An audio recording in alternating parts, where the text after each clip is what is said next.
बच्चों, welcome back to my YouTube channel learning student. तो आज हम सॉल्व करेंगे 2024 यानी प्रीवियस ईयर का जो है कि क्वेश्चन पेपर। ठीक है, सामाजिक विज्ञान का आप देख सकते हैं। जो बच्चे 10th क्लास का एग्ज़ाम देने वाले हैं, मोस्ट इम्पॉर्टेंट ये पेपर रहेगा। अगर वो लोग सॉल्व कर लेंगे तो बहुत ज़्यादा इससे हेल्प मिलेगी आपको। ये यहाँ पे अनुक्रमांक जो है कि अपना रोल नंबर लिखना है और यहाँ पे अपना नाम लिखना है आपको। ठीक है, देखिए क्वेश्चन आपके इस तरह से रहेंगे, खंड अ बहुविकल्पीय प्रश्न। ठीक है, उसके बाद पहला क्वेश्चन हमारा क्या है, देखिए पहला क्वेश्चन है, लेकिन यहाँ पे क्या दिया है उससे पहले निर्देश पढ़िए।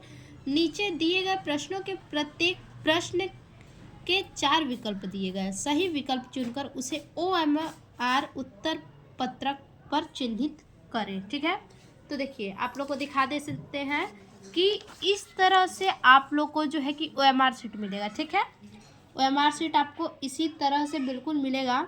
और सबसे पहले आपसे बोलेगा जिला कोड। ठीक है, तो जिला कोड आपका जो है कि 84 होगा। ठीक, जिला कोड 84 होगा आपका। उसके बाद बोला है नाम, तो ऑब्लिक करके नाम लिखेंगे, यहाँ पे गाजीपुर लिखेंगे। ठीक है, केंद्र कोड दिया है, तो केंद्र कोड ये जो है कि आपके क्वेश्चन पेपर पे ही दिया होगा। केंद्र कोड जो है कि आप लोग को बताया जाएगा। ठीक है, तो यहाँ पे केंद्र कोड जो है कि नहीं भरेंगे, वहाँ पे आपको एग्जामिनर बताएगा खुद ही। अनुक्रमांक जो है कि अनुक्रमांक यहाँ पे जो आपका रोल नंबर होगा वो आप भरेंगे। उसके बाद क्या दिया है, विषय का कोड, तो विषय का कोड जो है कि इसमें दिया है, देखिए यहाँ पे देखिए विषय का कोड दिया है 932। ठीक, विषय का कोड हमारा क्या होगा 932। तो आपको जो भी क्वेश्चन पेपर मिलेगा उसमें दिया होगा, लिखेंगे 932। ठीक है, और उसके बाद नाम पूछा है तो नाम क्या लिखेंगे, सामाजिक विज्ञान, इस प्रकार से लिखेंगे सामाजिक विज्ञान। ठीक है, उसके बाद आपका प्रश्न पत्र संख्या दिया है, तो यहाँ पे आप लिखेंगे केवल। ठीक, तो ये इतना आप भर लेंगे। ठीक है, अब उसके बाद आगे देखिए, यहाँ पे दिया है प्रश्न पत्र मार्क सीरीज। ठीक है, तो यहाँ पे क्या भरेंगे, सीरीज में यहाँ पहला अक्षर है, यहाँ दूसरा अक्षर है, तो सीरीज में यही भरेंगे। देखिए सीरीज हमारा यहाँ पे है J और D। ठीक है, तो देखिए पहला इसमें J हम भरेंगे और इसमें D भरेंगे। ठीक, अब इसमें J कहाँ पे है, J यहाँ है, तो उसको हम कलर कर लेंगे। ठीक,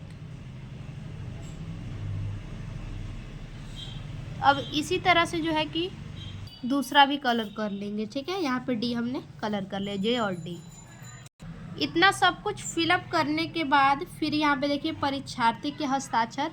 यहाँ जो वो भी जो है कि एग्ज़ाम देगा वो जो है कि बच्चा अपना सिग्नेचर यहाँ करेगा, बाकी ये सब आप लोगों को छोड़ देना है। ठीक है, ये कक्षा निरीक्षक यानी जो आप में गार्डिंग करेगा उनका साइन रहेगा। ठीक, और उसके बाद क्या करना है, नीचे आइए, नीचे यहाँ पे आपको दिया है OMR क्रम संख्या। ठीक, OMR क्रम संख्या इसको आपको छोड़ देना है। उसके बाद प्रश्न पत्र मार्ग सीरीज जो अभी हमने बताया, यहाँ पे J लिखेंगे और यहाँ पे D लिखेंगे। ठीक है, और उसके बाद यहाँ पे देखिए फिर से है जिला कोड नाम, तो जिला कोड हमारा क्या होगा 84 होगा, और यहाँ पे गाजीपुर हम लिखेंगे, गाजीपुर। ठीक, इसके बाद देखिए केंद्र कोड है, तो केंद्र कोड आपको नहीं भरना है। ठीक है, केंद्र कोड आपको छोड़ देना है। अनुक्रमांक में आपका जो रोल नंबर है वो भरना है। विषय का कोड जो है कि अभी हमने आपको बताया, जो ऊपर भी दिया हुआ है। ठीक है, विषय का कोड यहाँ हमने क्या भरा है 932 सामाजिक विज्ञान। ठीक है, तो यहाँ भी आप उसी तरह से भरेंगे 932 ऑब्लिक करेंगे सामाजिक विज्ञान।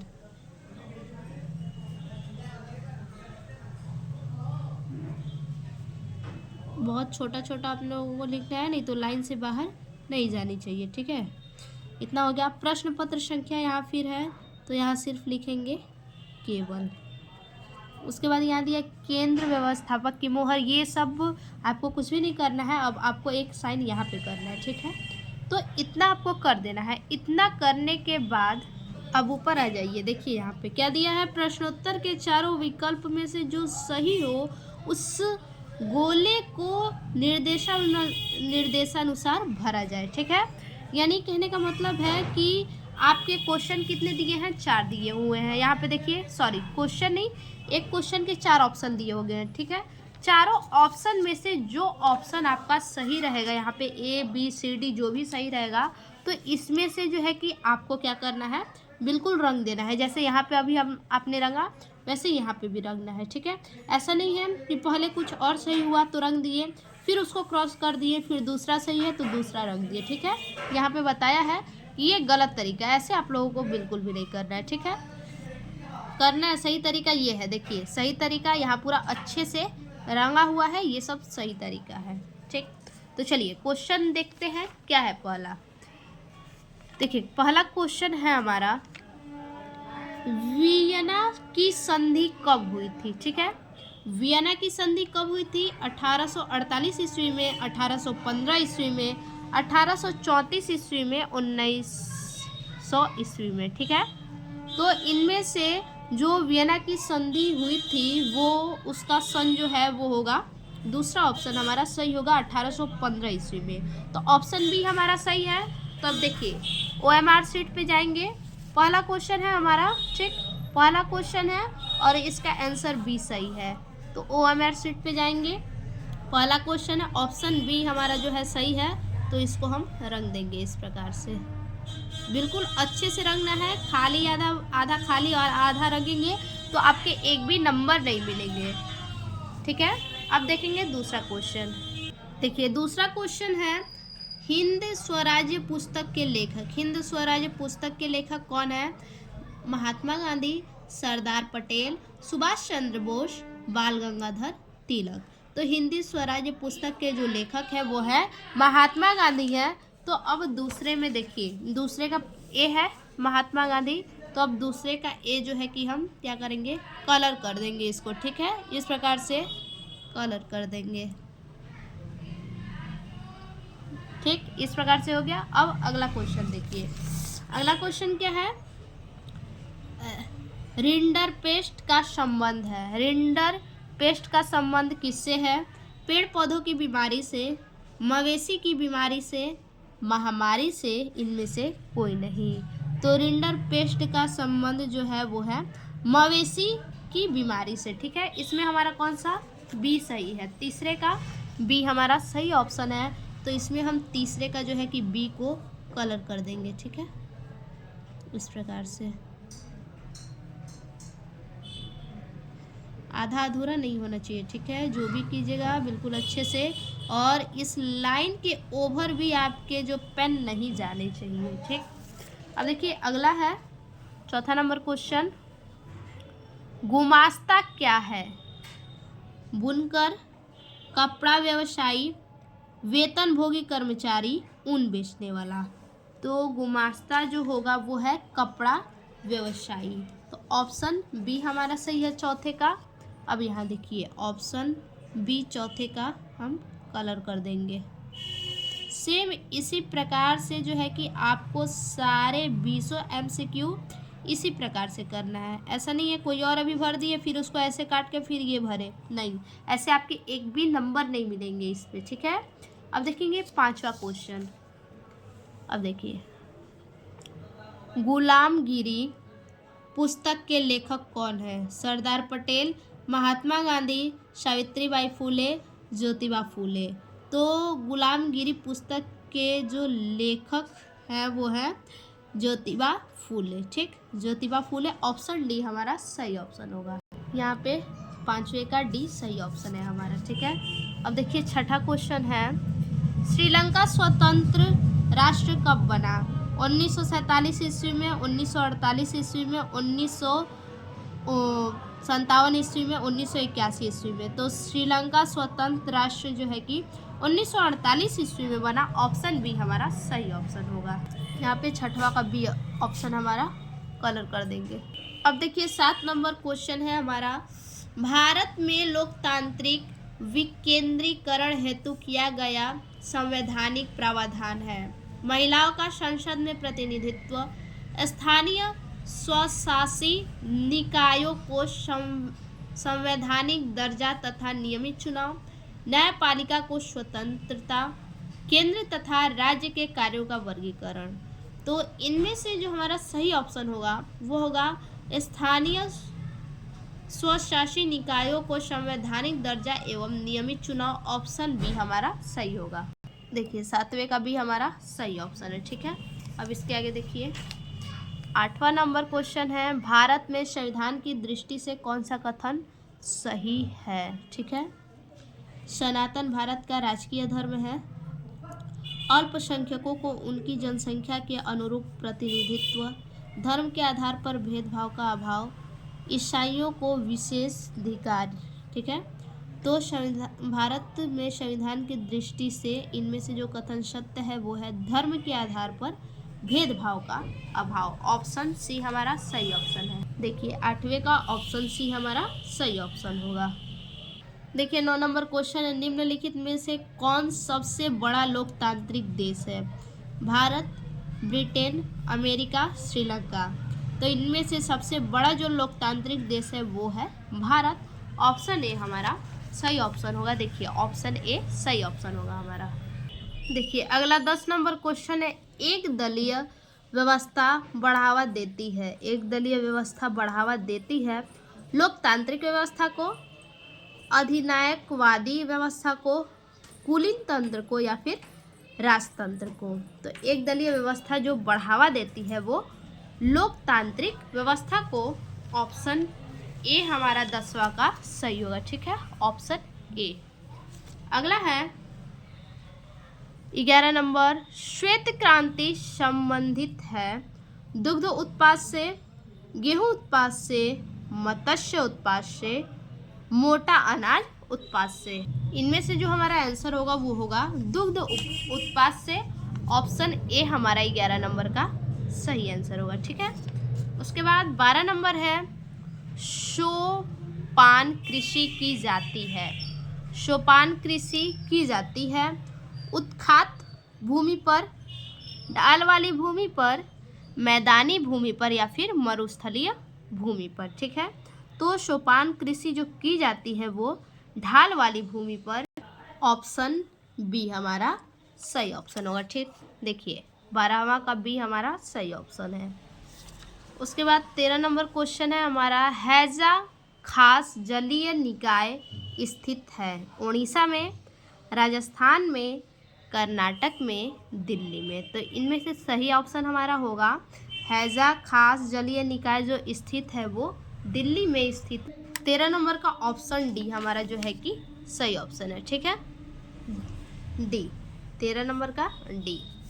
अगला क्वेश्चन है 14 नंबर, सबसे लंबा राष्ट्रीय जल मार्ग है, हल्दिया से इलाहाबाद, सदिया से धुबरी, केरल से पश्चिम तटीय नहर, काकीनाडा से पुडुचेरी। तो इनमें से जो सबसे लंबा राष्ट्रीय जल मार्ग है वो है हल्दिया से इलाहाबाद, ऑप्शन ए हमारा सही ऑप्शन है। ठीक है, आप देख सकते हैं 14 नंबर का ऑप्शन ए सही ऑप्शन है। देखिए 15 नंबर क्वेश्चन है, भारत की इलेक्ट्रॉनिक राजधानी है, भारत की इलेक्ट्रॉनिक राजधानी कौन है। हैदराबाद, दिल्ली, बेंगलुरु, पुणे। तो इनमें से जो भारत की इलेक्ट्रिक राजधानी है वो है बेंगलुरु, ऑप्शन सी हमारा सही ऑप्शन होगा 15 नंबर क्वेश्चन का। देखिए ऑप्शन सी सही ऑप्शन होगा। ठीक है, अब देखिए अगला है 16 नंबर क्वेश्चन हमारा, अंतर्राष्ट्रीय व्यापार को उदार बनाने का उद्देश्य है IMF का, WTO का, नाटो का या फिर वर्ल्ड बैंक का। तो अंतर्राष्ट्रीय व्यापार के उदार बनाने का जो उद्देश्य है वो है IMF का, ऑप्शन ए हमारा सही ऑप्शन होगा। ठीक है, 16 नंबर का ऑप्शन ए। अब उसके बाद अगला है 17 नंबर, राष्ट्रीय उपभोक्ता दिवस कब मनाते हैं। ठीक है, अगला है 17 नंबर क्वेश्चन, राष्ट्रीय उपभोक्ता दिवस कब मनाए जाते हैं। 27 दिसंबर को, 5 जून को, 10 दिसंबर को या फिर 24 अक्टूबर को। तो राष्ट्रीय उपभोक्ता दिवस जो है कि वो 24 दिसंबर को मनाए जाते हैं। तो इसका ऑप्शन ए जो हमारा है, ऑप्शन ए वो सही ऑप्शन होगा, 17 नंबर का ऑप्शन ए। ठीक है, अब देखिए 18 नंबर क्वेश्चन क्या कह रहा है। वर्ष 2017-18 में द्वितीयक क्षेत्र में कितने प्रतिशत श्रम को रोजगार प्राप्त था? 49%, 11%, 15% या फिर 25%। तो 2017-18 में द्वितीय क्षेत्र में जो श्रम रोजगार प्राप्त किए वो 25%। तो ऑप्शन जो डी हमारा है वो सही ऑप्शन होगा, 25%। देखिए 18 नंबर का ऑप्शन डी। अगला है 19 नंबर क्वेश्चन। वर्ष 2019 में भारत में जन्म के समय संभावित आयु कितनी थी? 68.8 वर्ष, 72.8 वर्ष, 75.8 वर्ष, 67.8 वर्ष। ठीक है, तो 2019 में भारत में जन्म के समय जो संभावित आयु थी वो थी 68.8 वर्ष। ऑप्शन ए हमारा जो है कि सही आंसर है। ठीक है, 19 नंबर का ऑप्शन ए। अब देखिए 20 नंबर क्वेश्चन जो है क्या कह रहा है। वर्ष 2012 में भारत के प्रति 1000 ग्रामीण परिवारों में कितने प्रतिशत परिवार के शाख का स्रोत व्यावसायिक बैंक थे? 33%, 18%, 25% या फिर 40%। तो इनमें से जो हमारा सही ऑप्शन होगा वो होगा 25%। इस प्रकार से ऑप्शन सी हमारा सही ऑप्शन होगा। ठीक है, 20 नंबर का ऑप्शन सी सही ऑप्शन होगा। तो ये जो है कि OMR शीट का आपने काम कर लिया। ठीक है, अब इसको जो है कि आप साइड में हटा देंगे। अब इसके बाद देखेंगे खंड ब, वर्णात्मक प्रश्न। यहाँ क्या दिया है, निम्न प्रश्नों के उत्तर प्रत्येक लगभग 80 शब्दों में दीजिए। ठीक है, देखिए पहला क्वेश्चन क्या दिया है। पहला क्वेश्चन है हमारा, आर्थिक महामंदी के 2 प्रमुख कारणों का उल्लेख कीजिए। ठीक है, 2 प्रमुख कारण का उल्लेख करना है। अब इसके 2 कारण जान लेते हैं क्या क्या है। ठीक, आर्थिक महामंदी के जो 2 कारण हैं वो कारण क्या क्या हो सकते हैं। सबसे पहले जो है कि इस प्रकार से हेडिंग डाल लीजिएगा आप लोग हेडिंग पेन से, फिर उत्तर लिखेंगे आर्थिक महामंदी के 2 प्रमुख कारण। ठीक है, 2 प्रमुख कारण, शेयर बाजार में गिरावट और बैंक का बंद होना, यही 2 प्रमुख कारण हैं। अब इन दोनों कारणों का क्या करना है, हमें उल्लेख करना है। सबसे पहले हेडिंग डाल लेंगे शेयर बाजार में गिरावट के कारण। ठीक है, उसमें पहला है शेयर बाजार में गिरावट के कारण लोगों ने खर्चे में कमी कर दी। ठीक है, जब से शेयर बाजार में जो है कि गिरावट होने लगा, दाम का गिरावट हुआ, तब से लोगों ने क्या किया, खर्चों में कमी कर दी। उसके बाद दूसरा है निवेशकों ने शेयर बाजार में निवेश और जमा करना बंद कर दिया। जो निवेशक हैं वो अपना शेयर बाजार में क्या है, पैसा जमा करना क्या कर दिए, बंद कर दिए। पैसे को निवेश जो कर रहे थे, जो पैसे को जमा कर रहे थे, उस जमा करने को क्या किया, रोक दिया, बंद कर दिया। उसके बाद तीसरा है शेयर बाजार में गिरावट ने यह साबित कर दिया कि अमेरिकी बैंक प्रणाली भरोसेमंद नहीं है। ठीक है, जैसे जैसे गिरावट होने लगा शेयर बाजार में, तो शेयर बाजार की बैंकों ने क्या किया कि यह साबित कर दिया कि अमेरिकी बैंक प्रणाली जो है वो भरोसेमंद नहीं है। ठीक है, और उसके बाद दूसरा हेडिंग जो हमारा है, ये 3 हम लिख देंगे। उसके बाद दूसरा हेडिंग क्या है, बैंक का बंद होना। अब बैंक का बंद होना, इसमें क्या लिखेंगे, पहला है बैंकों के कर्ज पटाने बंद कर दिए गए। ठीक है, बैंकों के कर्ज पटाने बंद कर दिए गए, यानी बैंकों के जो कर्जे थे उन्हें भरना बंद कर दिया गया। ठीक, जिससे बैंकिंग ढांचा चरमरा गया। जो लोग कर्जा लेते थे उसे देना बंद कर दिए, उस कर्जे को भरना बंद कर दिए, जिससे कि क्या हुआ, उसका ढांचा चरमरा गया, यानी पूरी तरह से बिगड़ गया। दूसरा है लोगों ने बैंकों से जमा खाता निकालना शुरू कर दिया। लोगों ने जो पैसे खाते में जमा किए हुए थे वो पैसा क्या किए, वो लोग निकालना शुरू कर दिए। ये दूसरा पॉइंट है।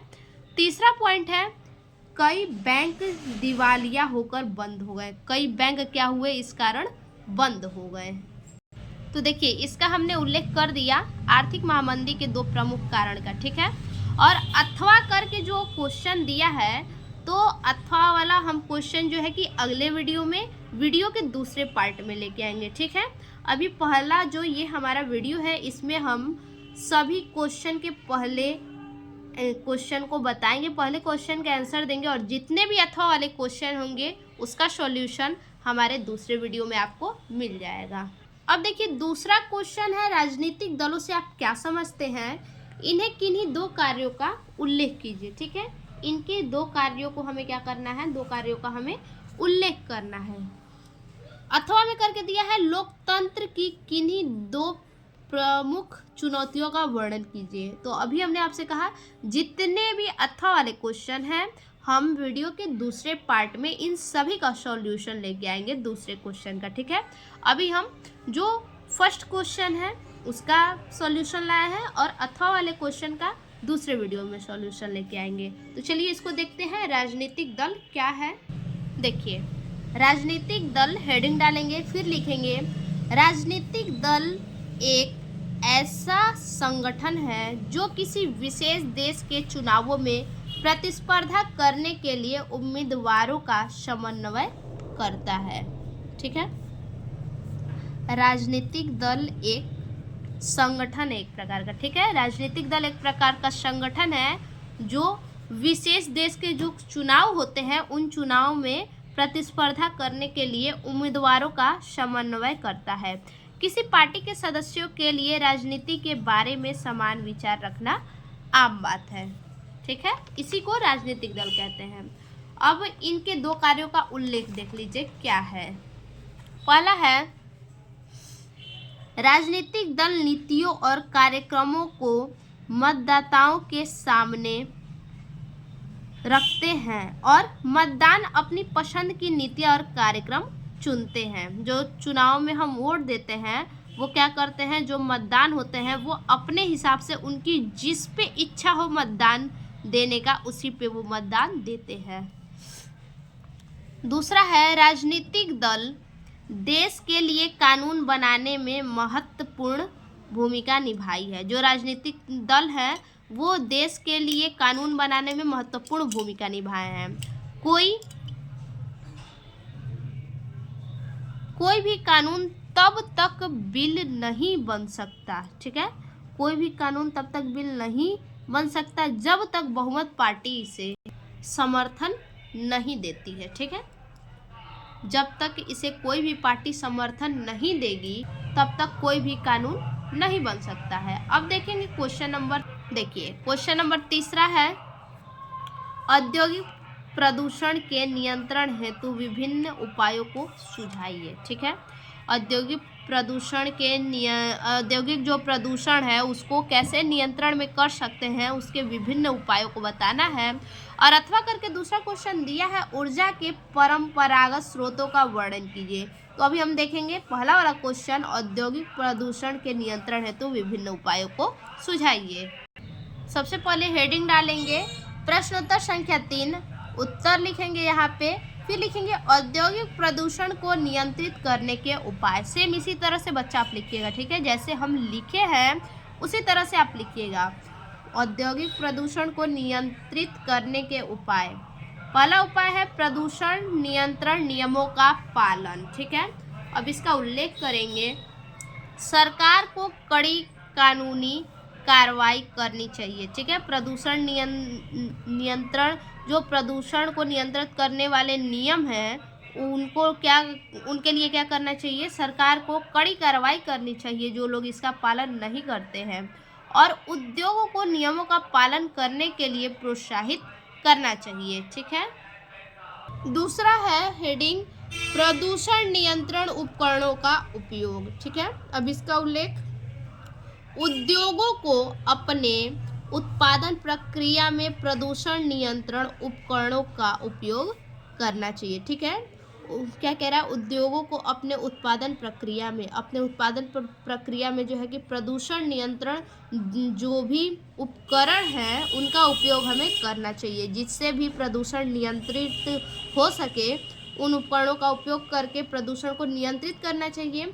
जैसे कि प्रदूषण नियंत्रित उपकरण, धुंधला या धुआं हटाने के उपकरण इत्यादि। ठीक है, अब इसके बाद अगला तीसरा हेडिंग है हमारा क्रियाशील नियंत्रण प्रौद्योगिकियां। ठीक है, इसमें विभिन्न प्रौद्योगिकियों का उपयोग किया जाता है। क्रियाशील नियंत्रण करने के लिए जो प्रौद्योगिकी है, इनमें विभिन्न प्रौद्योगिकियों का उपयोग किया जाता है, जैसे कि रिसाइकलिंग प्रौद्योगिकी, अधिक अद्यतन प्रौद्योगिकियां और स्वच्छता प्रौद्योगिकी। ठीक है, तो ये 3 है। और चौथा हमारा जो लास्ट हेडिंग है वो है शून्य प्रदूषण तकनीक। इसमें नए और नवाचारी तकनीकों का उपयोग किया जाता है। शून्य प्रदूषण जो तकनीकी है, इसमें नया और नवाचारी तकनीकों का उपयोग किया जाता है, जो प्रदूषण को पूरी तरह से कम कर सकते हैं। शून्य प्रदूषण जो तकनीकी है, ये प्रदूषण को पूरी तरह से कम कर सकता है। तो ये हमारा तीसरा नंबर क्वेश्चन हो गया। चौथा है विदेशी व्यापार से आप क्या समझते हैं? भारत में विदेशी व्यापार की अभिनव प्रवृत्तियों का उल्लेख कीजिए। ठीक है, इस पहले तो हम समझेंगे कि विदेशी व्यापार क्या है, उसके बाद हम फिर लिखेंगे कि भारत के विदेशी व्यापार की अभिनव प्रवृत्तियाँ कौन कौन सी हैं।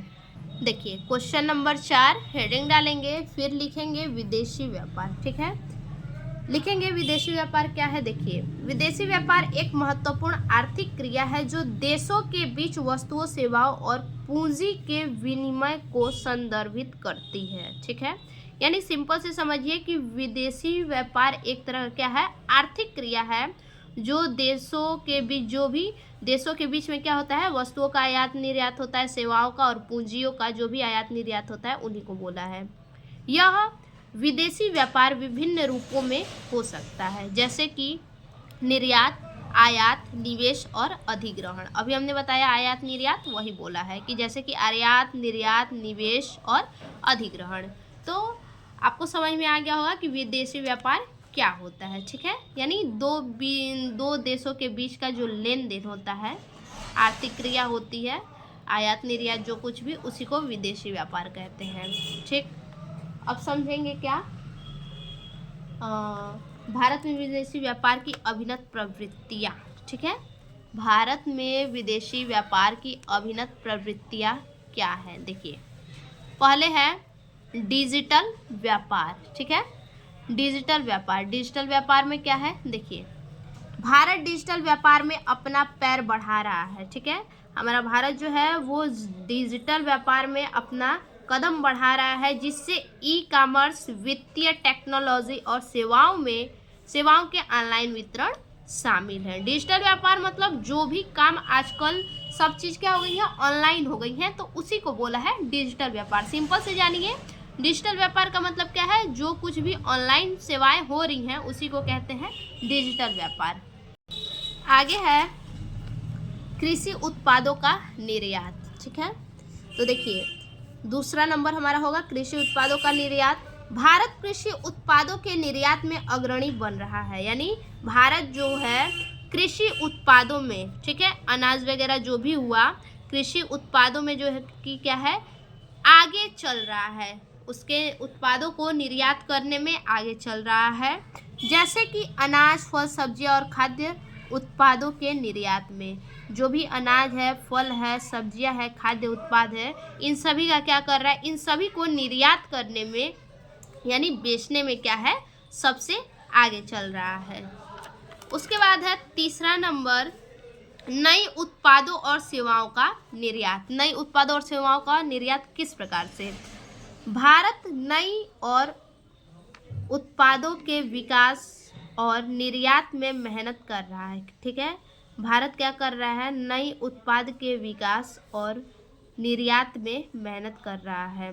जो भी उत्पाद का विकास हो रहा है, ठीक है, और जो भी निर्यात करने में जो भी मेहनत हो रहा है, जैसे कि तकनीकी और जलवायु समृद्धि, जैसे क्या है, किसी भी तकनीकी का क्या है, निर्यात हो रहा है, कोई भी टेक्नोलॉजी का निर्यात हो रहा है, और जलवायु समृद्धि का भी निर्यात हो रहा है, फार्मास्यूटिकल बायोटेक्नोलॉजी और सेवाओं के अन्य क्षेत्र में। इन सभी में क्या हो रहा है कि नए नए जो भी उत्पाद हैं, जो भी सेवाएं हैं, इनका भारत जो क्या कर रहा है, निर्यात कर रहा है अदर दूसरे कंट्री से। ठीक है, अब इसके बाद 4 नंबर क्वेश्चन हमारा हो गया। अब देखिए वर्णनात्मक प्रश्न दूसरा, इसमें 5 नंबर क्वेश्चन है हमारा। क्या है देखिए, अच्छा चौथे में देखिए, अथवा करके दूसरा दिया है सरकारी स्वामित्व वाले सार्वजनिक क्षेत्र के महत्व को रेखांकित कीजिए। तो इसको हम बार बार कह रहे हैं आप लोगों से कि इसको क्या करेंगे, दूसरे पार्ट में, वीडियो के दूसरे पार्ट में अथवा वाले क्वेश्चन का सॉल्यूशन हम लाएंगे। ठीक है, तो अब आगे है वर्णनात्मक दूसरा। ठीक है, निम्न प्रश्नों के उत्तर प्रत्येक 150 शब्दों में दीजिए। देखिए दूसरे वाले में क्या कर रहा है, 150 शब्दों में इसका उत्तर मांगा है, और यहाँ पे देखिए निम्न प्रश्नों के उत्तर प्रत्येक लगभग 80 शब्दों में दीजिए। ठीक है, तो जितने भी हमने अभी आपको आंसर बताए हैं वो सभी 80 शब्दों से प्लस है, यानी 80 से ज़्यादा ही होंगे, कम नहीं होंगे। ठीक है, तो आप टेंशन ना लीजिएगा। अब चलते हैं क्वेश्चन की तरफ। क्वेश्चन क्या है, यूरोप में राष्ट्रवाद के उदय का इटली एवं जर्मनी के एकीकरण में योगदान बताइए। ठीक है, तो यूरोप में राष्ट्रवाद के उदय का जो है कि इटली ने क्या योगदान दिया है, राष्ट्रवाद के उदय में इटली ने क्या योगदान दिया है, और राष्ट्रवाद के उदय में जर्मनी ने क्या योगदान दिया है, यही हमें बताना है। तो 150 शब्द प्लस हो सकते हैं, लेकिन 150 से कम नहीं करना है। ठीक है, तो चलिए देखते हैं आंसर। देखिए हेडिंग डालेंगे वर्णनात्मक दूसरा प्रश्नोत्तर संख्या 5। लिखेंगे यूरोप में राष्ट्रवाद के उदय से ही इटली और जर्मनी के एकीकरण की प्रक्रिया शुरू हुई थी। राष्ट्रवाद के इसी आंदोलन के चलते ही ये दोनों देश एकीकृत हुए। ठीक है, यानी एक हुए। अब आगे देखिए, पहले हेडिंग डालेंगे इटली के एकीकरण में योगदान। ठीक है, योगदान पहला है, इसमें कौन क्या क्या योगदान हुआ, इसको जो है कि टॉपिक वाइज लिखेंगे। ठीक है, पॉइंट वाइज लिखेंगे। देखिए पहला योगदान क्या है, यूसेप माज़िनी ने यंग इटली आंदोलन के जरिए एकता और आज़ादी की वकालत की। ठीक है, क्या हुआ कि यूसेप माज़िनी जो थी वो यंग इटली आंदोलन के जरिए एकता और आज़ादी की वकालत की। उसके बाद दूसरा पॉइंट जो है, गैरिबाल्डी ने दक्षिणी इटली के रियायतों को एकीकृत किया। ठीक है, गैरिबाल्डी जो है वो दक्षिणी इटली जो है उनके रियायतों को एकीकृत किया। उसके बाद तीसरा पॉइंट है, गैरिबाल्डी ने स्वयं सेवकों का संगठन बनाकर चार्ल्स एल्बर्ट की मदद की। गैरिबाल्डी ने क्या किया, सेवकों का संगठन बनाया, और सेवकों का संगठन बना करके चार्ल्स एल्बर्ट का मदद किया। चौथा पॉइंट है हमारा, गैरिबाल्डी ने यहाँ गणतंत्र की स्थापना की। ठीक है, गैरिबाल्डी ने क्या किया, गणतंत्र की स्थापना और विक्टर इमैनुएल के प्रतिनिधि के रूप में सत्ता संभाली। ठीक है, तो ये हमारा 4 पॉइंट हुआ। अब उसके बाद देखेंगे जर्मनी के एकीकरण में योगदान। जर्मनी के एकीकरण में क्या योगदान है, देखिए प्रशिया के प्रधानमंत्री ऑटो वन बिस्मार्क ने कई युद्धों में जर्मनी के एकीकरण के अहम भूमिका निभाई। फिर से देखिए क्या कह रहा है कि प्रशिया के जो प्रधानमंत्री थे ऑटो वन बिस्मार्क, उन्होंने क्या किया, कई युद्धों में, ठीक है, कई युद्धों में जर्मनी के एकीकरण में अहम भूमिका इन्होंने निभाई। कौन निभाया, ऑटो वन बिस्मार्क ने, प्रशिया के जो प्रधानमंत्री थे, इन्होंने कई युद्धों में अहम भूमिका निभाई है। उसके बाद दूसरा पॉइंट है, 1834 ईस्वी में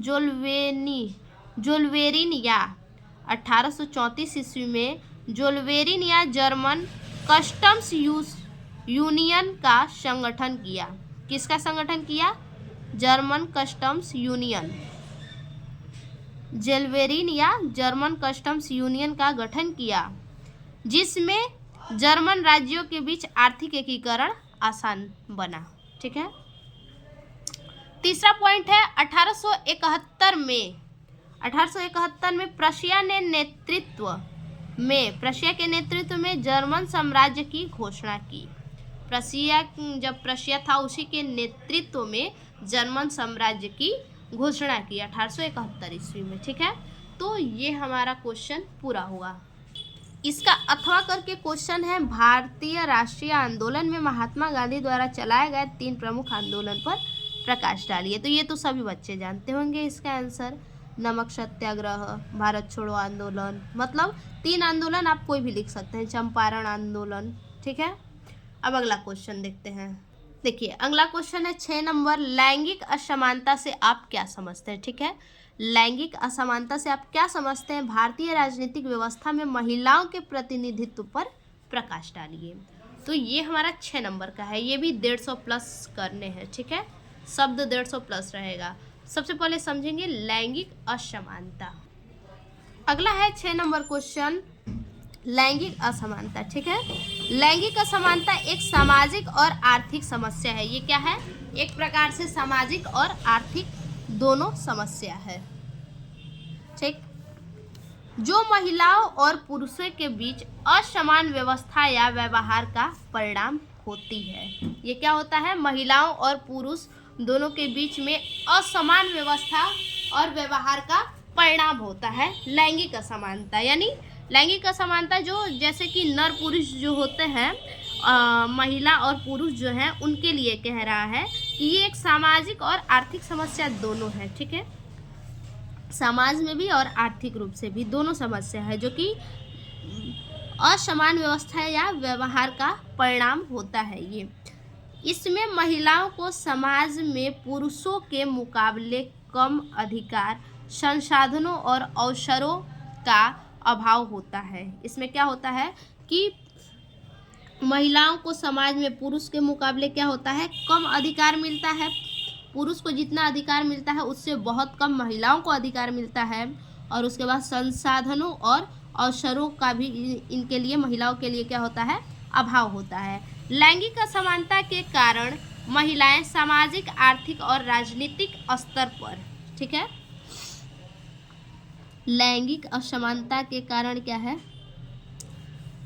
महिलाएं सामाजिक, आर्थिक, ठीक है, सामाजिक रूप से, आर्थिक रूप से और राजनीतिक स्तर पर भी पीछे रह रही हैं और उन्हें अपने पूर्ण पोटेंशियल का परिचय नहीं होता है। ठीक है, तो इसे लैंगिक असमानता कहते हैं। यानी एक तरह से मान लीजिए कि महिलाओं और पुरुषों में भेद।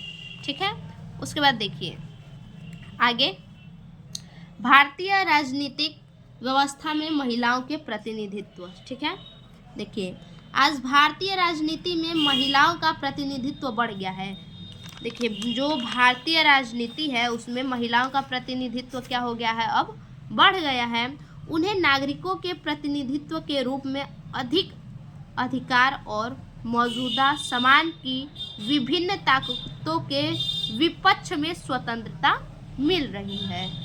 महिलाओं को जो है कि नागरिकों के प्रतिनिधित्व के रूप में क्या मिल रहा है, अधिक अधिकार मिल रहा है महिलाओं को अब, और मौजूदा सम्मान की विभिन्न ताकतों के विपक्ष में स्वतंत्रता मिल रही है। ठीक है, यानी उनको विभिन्न ताकतों के विपक्ष में पूरी तरह से स्वतंत्रता है, किसी भी पक्ष के लिए इन्हें पूरी तरह से स्वतंत्रता है। महिला नेताओं की राजनीति दलों में प्रवेश और महत्वपूर्ण पदों पर पहुंच को समर्थन किया जा रहा है। जो भी महिला नेताओं की राजनीतिक दल है, जो भी महिला नेता का राजनीतिक दल है उसमें प्रवेश और महत्वपूर्ण पदों पर, महत्वपूर्ण जो भी पद हैं उन पे क्या किया जा रहा है, महिलाओं को समर्थन किया जा रहा है। महत्वपूर्ण पदों पर महिलाओं का समर्थन किया जा रहा है। वे समाज के अन्य सदस्यों के समस्याओं, वे समाज के जो भी समस्या है समाज का और दिक्कत है उनको समझती हैं। महिलाएं क्या करती हैं, समाज के अन्य सदस्यों के जो भी समस्या है, अन्य सदस्य जितने भी हैं समाज के, उनकी जो भी समस्याएं हैं उनको महिलाएं क्या करती हैं, समझती हैं और उनके हितों की रक्षा के लिए, ठीक है, उनकी भलाई के लिए, उनकी रक्षा के लिए नीतियों की रचना में भागीदार करती हैं, यानी उनके लिए वो भागीदार होती हैं। इस प्रकार महिलाओं के राजनीतिक प्रतिनिधित्व की स्थिति में सुधार लैंगिक असमानता को कम करने में महत्वपूर्ण भूमिका निभाती हैं। यह न केवल महिलाओं के अधिकारों की सुरक्षा करता है बल्कि समाज के लिए भी एक समृद्ध और समान समाज की दिशा में कदम बढ़ाता है।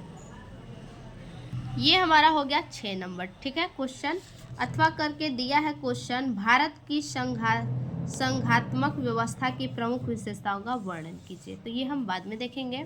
अब 7 नंबर क्वेश्चन हमारा है, नवीकरण योग्य एवं पुनः चक्रीय संसाधन को परिभाषित कीजिए।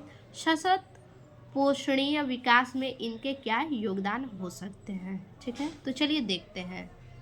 देखिए, हेडिंग डाल लेंगे प्रश्नोत्तर संख्या 7, फिर हेडिंग देंगे नवीकरण योग्य एवं पुनः चक्रीय संसाधन। ठीक है, ये एक प्रकार का संसाधन होता है, नवीकरण योग्य और पुनः चक्रीय संसाधन। ये क्या है, एक प्रकार का संसाधन होता है जो कि अपनी संरचना, उपयोग और पुनः चक्रण की क्षमता के लिए जाना जाता है। ठीक है, ये किसके लिए जाना जाता है, अपनी संरचना के लिए, अपने उपयोग के लिए और पुनः चक्रण की क्षमता के लिए ये जाना जाता है। इनका उपयोग संसाधनों की विस्तार, पुनः चक्रण और पुनः प्रयोग के संदर्भ में किया जाता है।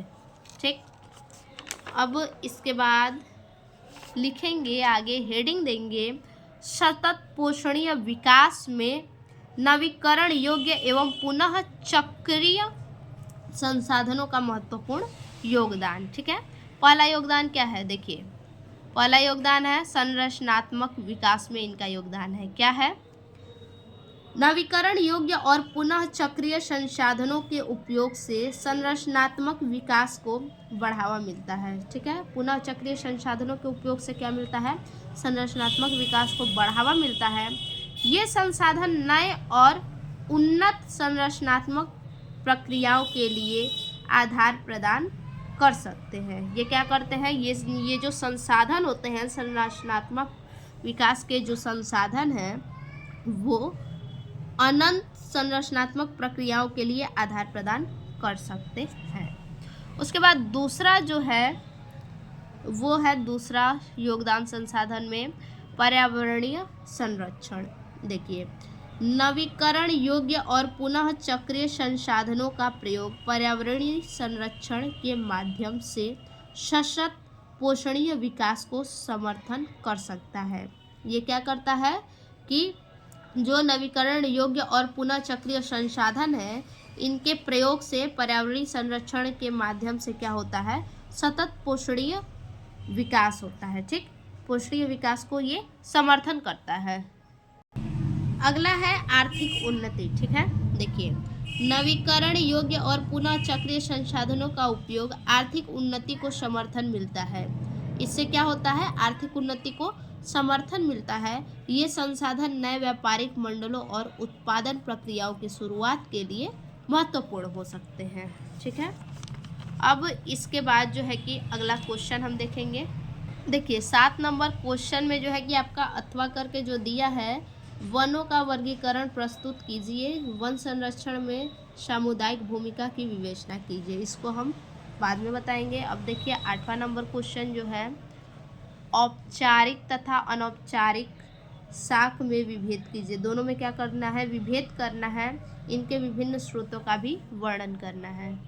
हेडिंग डालेंगे प्रश्नोत्तर संख्या 8। ठीक है, लिखेंगे औपचारिक और अनौपचारिक शाख दो प्रमुख तरीकों से संवेदनात्मक और अभिव्यक्ति का माध्यम है। ठीक है, अब इसके बाद हेडिंग डालेंगे औपचारिक तथा अनौपचारिक के विभिन्न स्रोतों का वर्णन। सबसे पहले औपचारिक शाख। ठीक है, औपचारिक शाख सबसे पहले देखेंगे।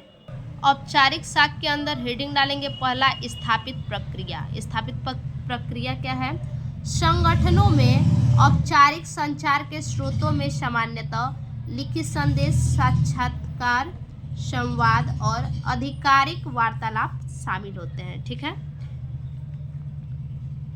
अब बी नंबर क्या है, इसमें आधिकारिक संरचना। आधिकारिक संरचना देखिए, संगठनों में औपचारिक संचार के स्रोत उनकी आधिकारिक संरचना होती है। ठीक है, फिर से ध्यान दीजिए, जो संगठन होते हैं उनमें औपचारिक संचार के स्रोत, जो भी औपचारिक संचार के जो स्रोत होते हैं उनकी आधिकारिक संरचना होती है, जैसे कि प्रतिबंधन और विभागीय संरचनाएं। अगला है नियम और निर्देशिकाएं। औपचारिक संचार को नियमों, निर्देशिकाओं और प्रोटोकॉल के माध्यम से प्रतिबंधित किया जाता है। औपचारिक संचार को कैसे प्रतिबंधित किया जाता है? तो इनके नियमों को और निर्देशिकाओं को जो है कि प्रोटोकॉल के माध्यम से प्रतिबंधित किया जाता है, जो संगठनों द्वारा स्थापित किए गए हैं। ये जो होते हैं इन्हें संगठन के द्वारा स्थापित किया जाता है। ठीक, अब उसके बाद दूसरा हमारा है अनौपचारिक साख। अनौपचारिक साख में देखिए, पहला है सामान्य अवस्था। ठीक है, सामान्य अवस्था ए नंबर है, उसमें देखिए क्या है। अनौपचारिक संचार आमतौर पर स्थानीय स्तर पर होता है। अनौपचारिक संचार कहाँ होता है? ये स्थानीय स्तर पर होता है और संगठनों के आधारभूत संबंधों, साहचर्य और अनुभवों पर निर्भर करता है। ठीक है, ये किस पे निर्भर करता है? संगठनों के आधारभूत संबंधों, साहचर्य और अनुभवों पर निर्भर करता है। बी नंबर है साथी संबंध।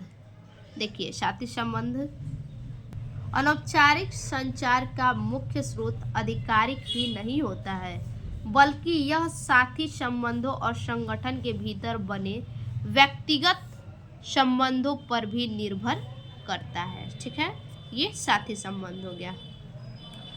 उसके बाद इसके मुख्य स्रोत क्या होते हैं? तो इसके मुख्य स्रोत जो है कि साथी संबंध और संगठन के भीतर बने व्यक्तिगत संबंध पर भी निर्भर करता है। ठीक है, अब उसके बाद सी है हमारा गपशप और चर्चा। ठीक है, अनौपचारिक संचार का एक प्रमुख रूप गपशप और अफवाहों में होता है, जो सामान्यतः संगठन की गतिविधियों, व्यक्तियों और घटनाओं के चारों ओर होता है। ये जो है 8वां नंबर क्वेश्चन हमने बता दिया, अथवा करके है संगठन तथा असंगठित क्षेत्र के रोजगार में अंतर स्पष्ट कीजिए। संगठित क्षेत्र के रोजगार को मिलने वाले लाभों का वर्णन कीजिए। ठीक है, तो इसका हम आंसर जो है कि दूसरे वीडियो में लाएंगे।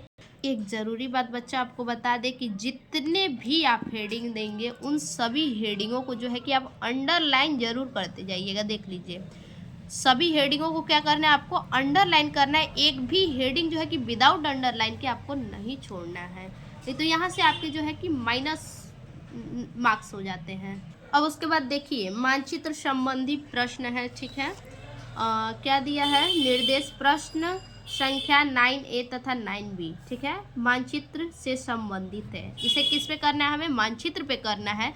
आपको एग्जाम में जो है कि मानचित्र दिए जाएंगे। ठीक है, देखिए दिया है, निम्नलिखित स्थानों को भारत के दिए गए रेखा मानचित्र में इस चिन्ह से दर्शाना है। द्वारा नाम सहित दर्शाइए। सही नाम तथा अंकन के लिए हाफ अंक निर्धारित है। ठीक है, देखिए क्या है? वह जनपद जहां चौरा चौरी की घटना घटी। ठीक है, तो सबसे पहले आपको क्या करना है? इसको कॉपी पे लिखना होगा। ठीक है, पहला क्वेश्चन क्या है? वह जनपद जहां चौरा चौरी की घटना घटी। आप जो है कि इस प्रकार से हेडिंग डाल के ही लिखेंगे इसको भी। ठीक है, और लिखेंगे गोरखपुर जनपद में चौरी चौरा की घटना घटी। ठीक है, पहले सभी का आप आंसर लिख लेंगे। फिर दूसरा क्या है? वह नगर जहां जलियांवाला बाग की घटना हुई थी। देखिए लिखेंगे अमृतसर में जलियांवाला बाग की घटना हुई थी। उसके बाद है वह स्थान जहां 1929 में भारतीय राष्ट्रीय कांग्रेस का अधिवेशन हुआ था। लिखेंगे लाहौर में 1929 में भारतीय राष्ट्रीय कांग्रेस का अधिवेशन हुआ था। उसके बाद है वह स्थान जहां से सर्वप्रथम असहयोग आंदोलन की शुरुआत हुई। लिखेंगे नागपुर में सर्वप्रथम असहयोग आंदोलन की शुरुआत हुई। उसके बाद वह स्थान जहां गांधी जी ने नमक कानून तोड़ा। लिखेंगे महात्मा गांधी ने गुजरात के नवसारी जिले के दांडी गांव में नमक कानून तोड़ा। अब इन सभी को आपको क्या करना है, मानचित्र पे दर्शाना है। जैसे गोरखपुर मानचित्र में बताएंगे कहाँ है, एरो देके लिखेंगे चौरी चौरा। अमृतसर बताएंगे कहाँ है, लाहौर बताएंगे कहाँ है, मतलब वहाँ एरो देना है आपको। देखिए इस प्रकार से आपको जो है कि मानचित्र मिलेगा भारत का, ठीक है। और चौरी चौरा कहाँ हुआ था घटना, गोरखपुर में, ठीक है। तो आप देखिए यहाँ पे क्वेश्चन पेपर में आपको ऐसे एरो लगाने के लिए दिया है, ठीक है। तो देखिए गोरखपुर, यहाँ पे गोरखपुर है तो यहाँ पे हम लिख देंगे गोरखपुर, ठीक है।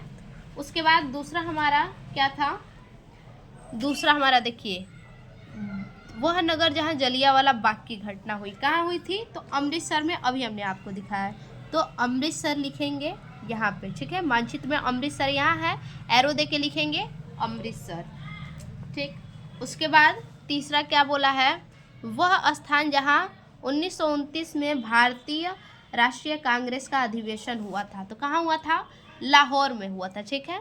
तो यहाँ पे हमने लाहौर लिखा है, ठीक है। एरो हमने दिया है यहाँ पे, देखिए लाहौर कहाँ है, भारत में नहीं पड़ता है, भारत के जस्ट बगल में यानी पाकिस्तान में पड़ता है, ठीक। देखिए हमने चिन्ह यही दिया है, इसी तरह से आपको भी चिन्ह देना है, जो चिन्ह बोलेगा वही देना है आपको। और अगला है वह स्थान जहाँ से सर्वप्रथम असहयोग आंदोलन की शुरुआत हुई, ठीक है। तो असहयोग आंदोलन की शुरुआत नागपुर से हुई, यहाँ पे नागपुर हमारा स्थित है, ठीक है। नागपुर ऐसे आपको लिखना होगा और आप पेंसिल से ही लिखिएगा, ठीक। उसके बाद अगला है वह स्थान जहाँ गांधी जी ने नमक कानून तोड़ा। तो ये नमक कानून कहाँ तोड़े थे, तो महात्मा गांधी गुजरात के नवासी जिले के दांडी गांव में, ठीक है। तो इसमें देखिए गुजरात हमारा, ये एरिया हमारा गुजरात है, ठीक है। तो गुजरात में दांडी हमारा यहाँ पे है, तो यहाँ पे हम दांडी दर्शाएंगे, ठीक है। दांडी में तोड़े थे, ठीक। तो ये हमारा जो है कि क्वेश्चन नंबर 9 हमारा पूरा हुआ, 9A, ठीक है। अब इसके आगे क्वेश्चन देखिए, यहाँ पे हमारा क्वेश्चन दिया है 9B का निर्देश। देखिए दिए गए भारत के मानचित्र में निम्नलिखित को दर्शाइए। इसको क्या करना है, इसको लिखना नहीं है, बस यहाँ पे दर्शाना है, लिखने के लिए नहीं बोला है, ठीक। तो इसको दर्शाएंगे, क्या है, भारत में स्थित एक आणविक ऊर्जा संयंत्र को इस चिन्ह द्वारा नाम सहित, ठीक है, इस चिन्ह के द्वारा दर्शाना है, नाम सहित यानी किस एरिया में, भारत के किस जगह पे ये आणविक ऊर्जा संयंत्र है उस जगह का नाम लिखना है, ऐसे एरो लगा के। तो देखिए इसको हम चिन्ह से दर्शाएंगे। देखिए भारत के मानचित्र में यहाँ पे स्थित है ये, और ये नरौरा है, बुंदेल शहर, यहाँ पे बुंदेल शहर है, बुंदेल शहर के नरौरा में जो है कि आणविक ऊर्जा संयंत्र है। तो यहाँ पे स्टार बनाने के लिए हमें बोला है क्वेश्चन पेपर में, देखिए यहाँ पे इस चिन्ह से प्रदर्शित करना है। तो नरौरा को जो है कि इससे प्रदर्शित करेंगे। आपको बता दें आपकी जानकारी के लिए कि नरौरा जो है कि बुंदेल शहर में पड़ता है, ठीक है। सॉरी बुंदेल नहीं, बुलंद शहर में, ठीक है। बुलंद शहर में नरौरा पड़ता है, और यहाँ पे जो है कि आपका आणविक ऊर्जा संयंत्र है, ठीक। उसके बाद दूसरा हमारा जो है वो है उत्तर प्रदेश में स्थित सॉफ्टवेयर टेक्नोलॉजी पार्क को चिन्ह द्वारा शहर के नाम सहित। तो देखिए ये जो है ये टिहरी उत्तराखंड में है, सॉरी बच्चा, ये देखिए सॉफ्टवेयर टेक्नोलॉजी पार्क हमारा यहाँ पे है प्रयागराज में, ठीक है। प्रयागराज में हमारा क्या है, सॉफ्टवेयर टेक्नोलॉजी पार्क, और यहाँ पे भी है, और एक यहाँ पे हमारा है तमिलनाडु में, ठीक है। तमिलनाडु में भी हमारा स्थित है, इस चिन्ह से हमने प्रदर्शित कर दिया, ठीक है। तीसरा है तमिलनाडु राज्य में स्थित लौह इस्पात संयंत्र को चिन्ह द्वारा शहर के नाम सहित लिखना है, ठीक है। तमिलनाडु राज्य में लौह इस्पात संयंत्र कहाँ पे है, किस शहर में, देखिए लौह इस्पात संयंत्र जो है वो यहाँ पे है तमिलनाडु के सेलम में यहाँ पे स्थित है। ठीक, इस चिन्ह के द्वारा हमने प्रदर्शित किया है। यहाँ पे यही चिन्ह हमको दर्शाने के लिए बोला है। अगला है दक्षिण भारत का रेशम वस्त्र। दक्षिण भारत का रेशम वस्त्र उद्योग का एक प्रधान राज्य को चिन्ह द्वारा नाम सहित, जो दक्षिण भारत में जो रेशम वस्त्र उद्योग है वहाँ का एक प्रधान राज्य का हमें नाम लिखना है। देखिए, दक्षिण भारत में जो प्रधान राज्य है हमारा वो है कर्नाटक। कर्नाटक में जो है कि ये रेशम वस्त्र उद्योग स्थित है। प्रमुख रेशम वस्त्र उद्योग जो है कि दक्षिण भारत में कर्नाटक में है, यहाँ हमने प्रदर्शित किया है। उसके बाद अगला क्वेश्चन है हमारा लास्ट, उत्तराखंड राज्य में स्थित प्रमुख बांध को इस चिन्ह के द्वारा नाम सहित प्रदर्शित करना है। ठीक है, तो देखिए यहाँ पे हमने दिखाया है टिहरी उत्तराखंड। ठीक है, उत्तराखंड में टिहरी है और टिहरी में क्या है, प्रमुख बांध है। टिहरी प्रमुख बांध है। उत्तराखंड राज्य में टिहरी जो है कि यहाँ पे स्थित है, ये प्रमुख बांध है। तो आपको एक ही मानचित्र मिलेगा और एक ही मानचित्र में ये सब आपको जो है कि दिखाना होगा। ठीक है, तो अभी के लिए बस इतना ही। हमारा जो क्वेश्चन पेपर है सारे क्वेश्चन खत्म हो गए हैं। फिर से मिलते हैं इस वीडियो के दूसरे पार्ट में जिसमें कि अथवा वाले सारे क्वेश्चन रहेंगे। तब तक के लिए धन्यवाद।